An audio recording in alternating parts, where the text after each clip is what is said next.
आप सबका स्वागत है silver screen Bollywood hot channel पर। आज हम बात करने वाले हैं ब्लैक बैग फिल्म के बारे में। यह कहानी है एक जासूस की, जिसकी पत्नी भी एक जासूस है। एक दिन उसे एहसास होता है कि उसकी पत्नी अपने ही विभाग को धोखा दे रही है।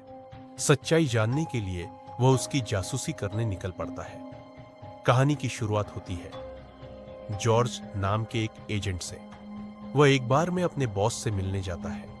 बाहर दोनों गुप्त रूप से बात करते हैं। बॉस कहता है, तुम्हारा शक सही था, हमारे विभाग में कोई गद्दार है। वह जॉर्ज को 5 नामों की एक लिस्ट देता है, जिनमें से एक नाम जॉर्ज की पत्नी कैथरीन वास का भी है। बॉस बताता है कि हाल ही में यूके से एक खतरनाक डिवाइस चोरी हुई है और वह काम किसी आम एजेंट का नहीं हो सकता। अगर यह गलत हाथों में गई तो बहुत से निर्दोष लोगों की जान जा सकती है। जॉर्ज 1 हफ्ते का समय मांगता है ताकि वह खुद असली गद्दार का पता लगा सके।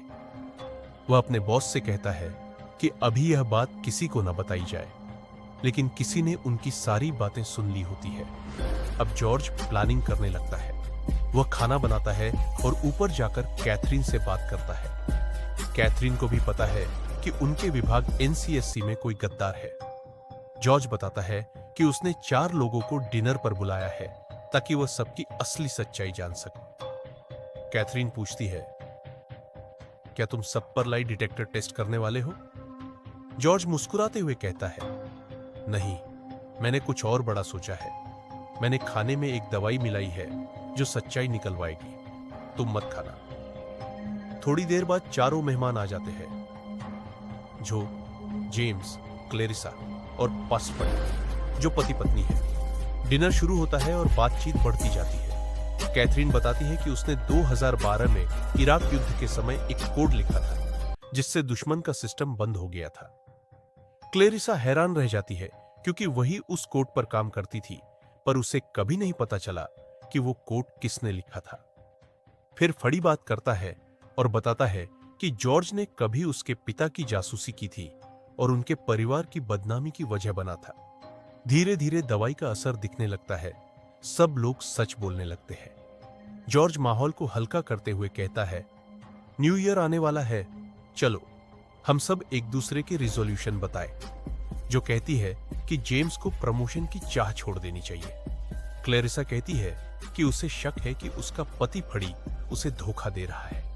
यह सुनकर फड़ी भड़क उठता है और कहता है कि वह उससे प्यार करता है, पर जॉर्ज बीच में बोलता है, नहीं, तुम्हारा अफेयर है, मैं सब जानता हूं। गुस्से में क्लेरिसा चाकू से फड़ी के हाथ में वार कर देती है। डिनर बीच में रुक जाता है और सब लोग उसे अस्पताल ले जाते हैं। बाद में जब कैथरीन और जॉर्ज बचे हुए खाने को पैक कर रहे होते हैं, कैथरीन कहती है, तुमने शायद दवाई ज्यादा डाल दी थी। सब बहुत ज्यादा सच्चाई उगल रहे थे। इतना कहकर वह चली जाती है। जॉर्ज को कूड़ेदान में एक मूवी टिकटर मिलता है। उस पर वही तारीख लिखी है जिस दिन कैथरीन ने कहा था कि वह काम पर जा रही है। अब जॉर्ज का शक और भी गहरा हो जाता है। अगले दिन जॉर्ज कैथरीन से पूछता है कि वह उस दिन कहां थी। कैथरीन कहती है कि वह काम पर गई थी। जब जॉर्ज मूवी टिकट का जिक्र करता है तो कैथरीन साफ कहती है कि उसने उस फिल्म के बारे में सुना तक नहीं। जॉर्ज चालाकी से अपना आईडी कार्ड उसके पर्स में डाल देता है और फिर ऑफिस जाकर कहता है कि उसका कार्ड खो गया है, इसलिए उसे एक नया अस्थायी कार्ड चाहिए। थोड़ी देर बाद उसकी मुलाकात फड़ी नफोडी से होती है, जो बताता है कि रात उनके बॉस की रहस्यमय मौत हो गई। वो बस ड्रिंक कर रहा था और अचानक गिर पड़ा। फड़ी पूछता है कि क्या बॉस ने उसे किसी केस के बारे में कुछ बताया था, लेकिन जॉर्ज कुछ नहीं बताता क्योंकि वह खुद उस केस में संदिग्ध है। कैथरीन से कार्ड लेने के बहाने जॉर्ज उसके ऑफिस में जाता है। वह ग्लव्स पहनकर उसके कंप्यूटर को चेक करता है और देखता है कि जिस दिन कैथरीन ने कहा था कि वह बाहर काम पर थी, वास्तव में उस दिन उसका ट्रिप ज्यूरिक का था। वह उस जगह के कोऑर्डिनेट्स नोट करता है और निकल जाता है। उधर कैथरीन अपनी मीटिंग खत्म कर सज्जादी जोई बास के पास जाती है, जो विभाग की डॉक्टर है। जोई हर एजेंट की मेंटल हेल्थ की जांच करती है। वह कैथरीन से पूछती है कि सब ठीक है या नहीं, नींद आ रही है या नहीं। कैथरीन बताती है कि उसे नींद नहीं आती, इसलिए वह दवाई लेती है। जोई कहती है कि उसकी डोज बहुत कम है और अगर वह सच बोल रही है तो चिंता की बात नहीं। दूसरी तरफ जॉर्ज जंगल के बीच नदी किनारे पहुंचता है। वह मछलियां पकड़ने बैठता है क्योंकि उसे वहीं जाकर सोचने की आदत है। वह सारे शक के लोगों के बारे में सोचता है। तभी उसे दिखता है कि कोई गाड़ी आकर रुकी है। वह जेम्स होता है। जेम्स बताता है कि फाइनेंस विभाग को एक सुराग मिला है। उनके सिस्टम में 20 साल पहले मार्गेट होल नाम की लड़की के नाम से एक नकली अकाउंट बना था और अब हाल ही में उस अकाउंट से 7 मिलियन ईच ट्रांजैक्शन हुआ है। वो पैसे भेजे गए हैं ज्यूरिक। अब यह पता लगाना है कि यह ट्रांजैक्शन किसने किया। यह सुनकर जॉर्ज घबरा जाता है क्योंकि हाल ही में ज्यूरिक गई थी उसकी पत्नी कैथरीन। अब उसे शक होने लगता है कि कहीं वही तो गद्दार नहीं। शाम को वह कैथरीन को उसी मूवी को दिखाने ले जाता है जिसकी टिकट उसे कूड़ेदान में मिली थी। पूरी फिल्म के दौरान वो बस उसे देखता रहता है, लेकिन उसके रिएक्शन से उसे समझ आता है कि वह यह फिल्म पहली बार देख रही है। घर लौटकर जॉर्ज क्लेरिसा मिंग से मिलने जाता है। वह कहता है कि मुझे तुम्हारी मदद चाहिए। पता चलता है कि पिछले झगड़े के बाद भी क्लेरिसा और फड़ी साथ है। जॉर्ज कहता है, तुम सर्विलांस डिपार्टमेंट में हो, तुम्हें कैमरों की पूरी पहुंच है। मुझे कुछ देर के लिए एक कैमरे का एंगल बदलवाना है ताकि कोई न जाने कि मैं कहां हूं। पहले तो क्लेरिसा मना करती है, लेकिन बाद में मान जाती है। सुबह सुबह जैसे ही वह कैमरे का डायरेक्शन बदलती है, जॉर्ज उसके पास आता है और उसे वही ज्यूरिक का कू नर्डिनेट दिखाता है। कहता है, मुझे दिखाओ वहां क्या चल रहा है। करिसा कहती है कि तुम्हारे पास बस 3 मिनट 25 सेकंड का वक्त है। वो लोग अब कैमरे को झूम करते हैं। उन्हें एक डेस्क नजर आता है जहां पर आकर के बैठती है अब कैथरीन। कैथरीन को देखने के बाद करिसा खुश हो जाती है। उसे लग रहा है कि कैथरीन का भी कहीं अफेयर चल रहा है। तभी एक आदमी आकर के बैठता है उसके बगल में। जब ये लोग फेशियल रिकॉग्निशन को चालू करते हैं, इन्हें पता लगता है इस आदमी का नाम है आंद्रे डके और ये एक अर्शियन माइस है। जब ये दोनों बात कर रहे होते हैं, तब जॉर्ज कहता है कि यही का इस्तेमाल करो और इनका लीबर करो कि आखिर ये क्या बात कर रहे हैं। तब इन्हें पता लगता है कि ये लोग किसी मनी ट्रांजैक्शन के बारे में बात कर रहे हैं। करिसा जितना ज्यादा हो सके डाटा को सेव करती है, मगर अंत में इनका सिस्टम लॉक हो जाता है क्योंकि 3 मिनट के बाद सारे लोगों के स्क्रीन पर ये चीजें आ जाएंगी। अब एक इमेज अटकी हुई है। करिसा पैनिक करने लगती है। तब जॉर्ज उसे समझाता है कि सारे सिस्टम को लॉग आउट कर दो। फड़ी ने भी अपने सिस्टम पर कुछ इमेजेस को देखा है। वो तुरंत जॉर्ज को बुलाता है। तभी इन्हें पता लगता है कि इनके बॉस ने एक मीटिंग बुलाई है। इनके बॉस का नाम है आर्थर। आर्थर सबको स्क्रीन पर एक रशियन आदमी को दिखाता है जिसका नाम है वादिम होस। वो बताता है कि वादिम कुछ बहुत ही बड़ी प्लानिंग कर रहा है और उसका इस काम में मदद कर रहा है आंद्रे नाम का आदमी, वही आदमी जिसके साथ कैथरीन को देखा था जॉर्ज ने। आर्थर कहता है कि आज सबसे बड़ी गलती हुई है। हमारे सैटेलाइट ने वादिम पर नजर रखी हुई थी, लेकिन आज हमारा सिस्टम ऑफलाइन हुआ था 3 मिनट 25 सेकंड के लिए और इतनी ही देर में वादिम गायब हो गया। यानी हमारे डिपार्टमेंट से कोई उसकी मदद कर रहा है। इस बात को सुनते ही जॉर्ज को एहसास होता है कि आज उसने जो किया है अनइंटेंशनली उसने वादिम की मदद कर दी। अब आर्थर सारे लोगों को भेज देता है और यहाँ पर जॉर्ज और फ्रेडी को रोक लेता है। वो कहता है कि अगर वादिम मॉस्को पहुंच गया तब वह क्या करेगा किसी को पता नहीं। हमने एक वायरस बनाया था जिसका नाम है सीविया। उस वायरस का इस्तेमाल अगर कोई करता है तो वह किसी भी न्यूक्लियर हथियार को तबाह कर सकता है, पर अगर वह गलत हाथों में चला गया तो वह लोग उसका उल्टा इस्तेमाल भी कर सकते हैं। और हमारे डिपार्टमेंट से इसी वायरस को गायब किया गया है। तो जितनी जल्दी हो सके तुम लोगों को ढूंढना है कि वो वायरस कहां पे है और किसने यह काम किया है। अब जब जॉर्ज बाहर आता है तब वो डरने लगता है। उसे पता है कि उसने जो कुछ भी किया है क्लेरिसा के साथ मिलकर किया है और क्लेरिसा कभी भी बता सकती है फड़ी को ये बातें, और ऐसा ही होता है। जैसे ही कैथरीन वापस आती है, फ्रेडी जाकर के उससे बात करता है और कहता है कि जॉर्ज के लिए चीजें खराब होने वाली है। अगर वादिम मॉस्को पहुंच गया तो डिपार्टमेंट सबसे पहले जॉर्ज को पकड़ेगा और जॉर्ज लंबे समय के लिए जेल भी जा सकता है। वो इस बात को कभी प्रूफ नहीं कर पाएगा कि वो तुम्हें देख रहा था और आखिर वो तुम्हें क्यों देख रहा था। यहां पर अब कैथरीन को यह बात पता लग जाती है कि कहीं ना कहीं जॉर्ज को उसके ऊपर शक हो गया है। रात में जब वह उसके पास सोने आती है तो देखती है कि जॉर्ज बहुत ही ज्यादा निराश है। तब पहली बार ये दोनों बात करते हैं। जॉर्ज कहता है कि मुझे अब एहसास हो रहा है कि कोई मुझे सेटअप कर रहा था। उन्हें यह बात पता थी कि मैं क्या करूंगा और मैं 3 मिनट के लिए इस सिस्टम को ऑफलाइन कर सकता हूं और उसी समय वादिम को भागना है।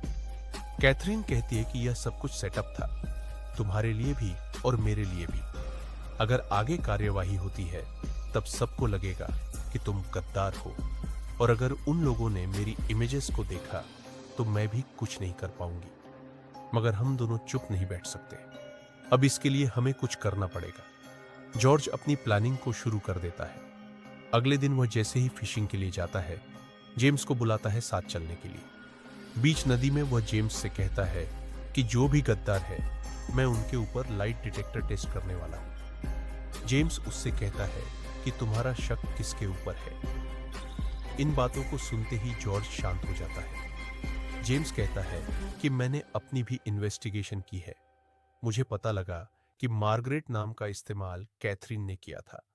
उसके बाद डिपार्टमेंट ने उस नाम को बदल दिया, मगर फिर भी वह नाम वह इस्तेमाल करती आई है। अब जॉर्ज को समझ में नहीं आता कि वह क्या करे। दूसरी तरफ हम देखते हैं कि कैथरीन भी काम पर लगी है। वो सबसे पहले आंद्रे को ट्रेस करती है। उसके बाद कैथरीन जाकर मिलती है CIA के एक एजेंट से और उसे बताती है कि जब वह आंद्रे से मिली थी तब उसने एक ट्रैकिंग डिवाइस उसके कपड़ों पर लगा दिया था। वह सारे कोऑर्डिनेट्स उन्हें दे देती है और CIA को यह बात भी बताती है कि वादिम उनके लिए खतरा है। वादिम के भी कोऑर्डिनेट्स अब उनके पास है।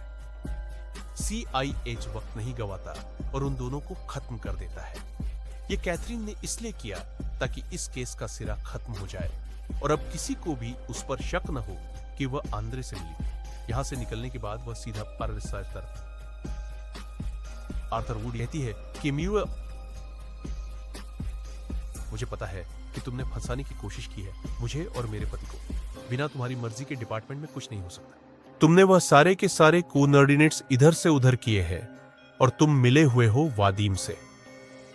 आर्थर कहता है अब तुम इस चीज को कभी प्रूफ नहीं कर पाओगी कि मैंने तुम दोनों को फंसाने की कोशिश की। कैथरीन जवाब देती है मैं इस बात को प्रूफ नहीं कर सकती, लेकिन तुम्हारे प्लान को खराब जरूर कर सकती हूं। अगर हो सके तो CIA के ड्रोन को ट्रेस करने की कोशिश करना। तभी हम CIA के ड्रोन को देखते हैं जो वादिम और आंद्रे दोनों को एक साथ मार देते हैं। यानी अब आर्थर की प्लानिंग पूरी तरह से फेल हो चुकी है। दूसरी तरफ अब जॉर्ज कास अपने काम पर लगा हुआ है। वो एक एक करके सबका पडलाइट डिटेक्टर टेस्ट टर्मिनल ले रहा है। वह सबके ग्राफ को देखता है कि सबके इमोशनल ग्राफ ऊपर नीचे जा रहे हैं। मगर जैसे ही वह सिक क्लेरिसा उवास के पास आता है, देखता है कि उसकी इमोशनल स्टेबिलिटी बिल्कुल अलग लेवल पर है, जिसमें कोई भी जंप नहीं है। वो समझ जाता है कि क्लेरिसा ने बहुत सारी किताबें पढ़ी हैं कि अपने इमोशन पर कैसे काबू पाना है जब लाइट डिटेक्टर टेस्ट चल रहा हो। वह किसी को भी यहां पर पकड़ नहीं पाता, मगर उसे पता है कि अगर आर्थर गद्दार है तो डिपार्टमेंट से कोई ना कोई उसका साथ दे रहा था और उसे इन्हें किसी भी कीमत पर पकड़ना है। अब वह फिर से सबको बुलाता है डिनर टेबल पर। जब सारे लोग आते हैं तब कैथरीन बंदूक निकालकर सामने रखती है और कहती है आज यहां से कोई एक जिंदा नहीं जाने वाला है। जॉर्ज जितने भी सवाल पूछे उसका सीधा सीधा जवाब देना है। तभी जोइन की नजर नीचे ब्लीरक हुन पर पड़ती है। वह देखती है कि रग बदल दिया गया है, यानी ये लोग सीरियस है। रग को इन लोगों ने इसीलिए बदला है ताकि अगर नीचे खून गिरे तो किसी को कुछ पता ना लगे। अब जॉर्ज सवाल पूछना शुरू करता है। सबसे पहले वो फ्री काजिन से पूछता है तुम्हारा और जोई का अफेयर कब से चल रहा है? इस बात को सुनते ही क्लेरिसा के पैरों तले जमीन खिसक जाती है। उसे समझ आता है कि फड़ी का अफेयर जोई के साथ चल रहा है। फड़ी कहता है 7-8 सप्ताह से, क्योंकि उसे पता है कि अगर उसने झूठ बोला तो कुछ भी हो सकता है। फिर वो क्लेरिसा से एक के बाद एक सवाल पूछता है। क्लेरिसा भी सही जवाब देती है। अब बारी आती है जैक का जॉय और मिक का जेम्स वेकोजात की। सबसे पहले वो जेम्स से पूछता है, तुमने मूवी की टिकट क्यों फेंकी थी डस्टबिन में, ताकि मैं अपनी पत्नी पर शक करूं? जेम्स कहता है, मैंने ऐसा नहीं किया। तब जॉर्ज उसकी पूरी प्लानिंग बताता है। जेम्स हमेशा से मिला हुआ था आर्थर के साथ। जेम्स ही वो बंदा है जो वायरस को चुरा रहा था, और उसने जानबूझकर कैथरीन को ट्रिक किया ताकि कैथरीन ज्यूरिक जाए और जाकर आंद्रे से मिले।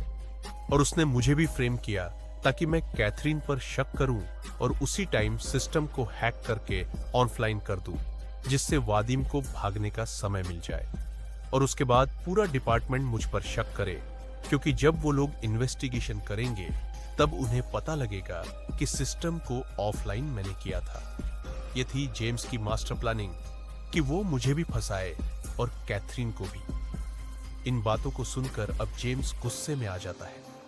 वह उठकर खड़ा होता है और बंदूक तान देता है दोनों पर और कहता है, हाँ, यह सब कुछ मैंने किया है। तब उसे पता लगता है कि जॉर्ज उसके साथ खेल रहा था। दरअसल जॉर्ज ने ये सारी बातें सिर्फ गेस की थी। उसके पास कोई ठोस सबूत नहीं था। मगर अब जेम्स ने खुद सब कुछ एक्सेप्ट कर लिया है, और उसे यह भी नहीं पता कि इन लोगों ने वहां एक कैमरा लगाया हुआ है। अब उनके पास पुख्ता सबूत है। जेम्स घबराता है और गोली चला देता है, लेकिन उसे एहसास होता है कि उसकी गोलियां भी नकली है। इन लोगों ने पहले ही बदल दी थी। अब कैथरीन सीधा गोली मारती है जेम्स के सिर में। जेम्स की लाश यहीं गिर जाती है। ये लोग उसकी लाश को ले जाकर नदी में फेंक देते हैं। सारे लोग शॉक में हैं, लेकिन उन्हें पता है कि उन्होंने सही किया है। अगर ये लोग जेम्स को नहीं मारते तो डिपार्टमेंट का आर्थर भी बिक चुका है। वो लोग कभी ना कभी इन्हें फंसा देते। मगर अब इनके पास एक पुख्ता सबूत है जिससे यह दोनों अपने आप को बचा पाएंगे। आर्थर को भी पता है कि वह गलत है, इसलिए वह केस को आगे नहीं बढ़ाता और जेम्स को ढूंढने की कोशिश भी नहीं करता। उसे पता है कि अगर यह केस रीओपन हुआ तब बात उसके तक भी आ सकती है। दूसरी तरफ हम देखते हैं कि जॉर्ज और कैथरीन ने दोनों पहले की तरह अपनी जिंदगी बिता रहे हैं। उन्होंने सबसे बड़े षड्यंत्र का पर्दाफाश किया है। अब उनकी जिंदगी नॉर्मल हो चुकी है। फिर इसी के साथ यह फिल्म यहीं पर खत्म हो जाती है। तो दोस्तों, हमारी आज की यह वीडियो यहीं पर खत्म होती है। अगर आपको हमारी यह वीडियो पसंद आई हो तो इसे लाइक करें, शेयर करें और चैनल को सब्सक्राइब करें। Thank you.